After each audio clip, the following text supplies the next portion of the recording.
क्या अब आरएसएस पर भारत में बैन लगने वाला है? ये अच्छी खबर है या बुरी खबर है? क्या ये सही है और गलत है? और बैन लगेगा तो कैसे लगेगा? और बैन अमेरिका कैसे लगाएगा? चलिए पूरी बात समझते हैं। अमेरिका की एक संस्था United state commission on international religion freedom USCIRF ने अपनी 2026 की रिपोर्ट में भारत को लेकर चिंता जताई है।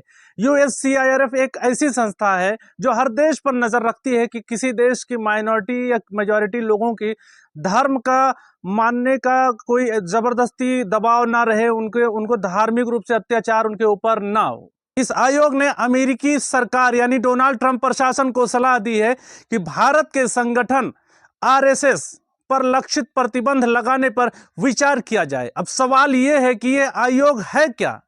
यह अमेरिका की एक सरकारी सलाहकार संस्था है जो दुनिया के देशों में धार्मिक आजादी की स्थिति पर नजर रखती है और अमेरिकी राष्ट्रपति व संसद को रिपोर्ट देती है। रिपोर्ट में कहा गया है कि 2025 के दौरान भारत में धार्मिक स्वतंत्रता की स्थिति खराब हुई। आयोग का आरोप है कि अल्पसंख्यकों, खासकर मुस्लिम और ईसाइयों के खिलाफ हिंसा, हमले और भेदभाव की घटनाएं बढ़ी और कई मामलों में प्रशासन की कार्रवाई कमजोर रही।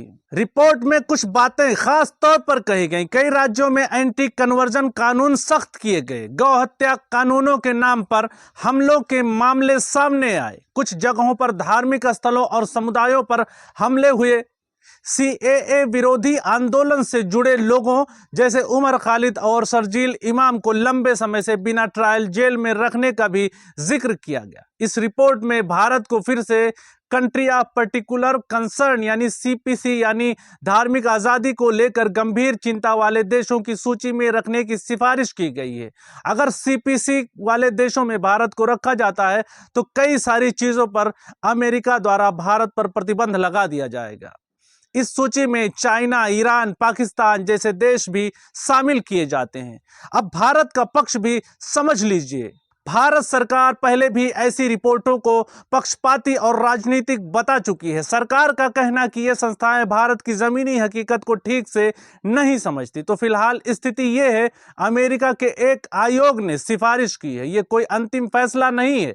अमेरिका चाहे तो इन सिफारिशों पर कार्रवाई कर सकता है, लेकिन जरूरी नहीं कि करे। और अंत में वही सवाल जो अक्सर रह जाता है, क्या यह मानवाधिकार का मुद्दा है या अंतर्राष्ट्रीय राजनीति का हिस्सा? बहस जारी है। कमेंट बॉक्स में अपनी राय जरूर दीजिए।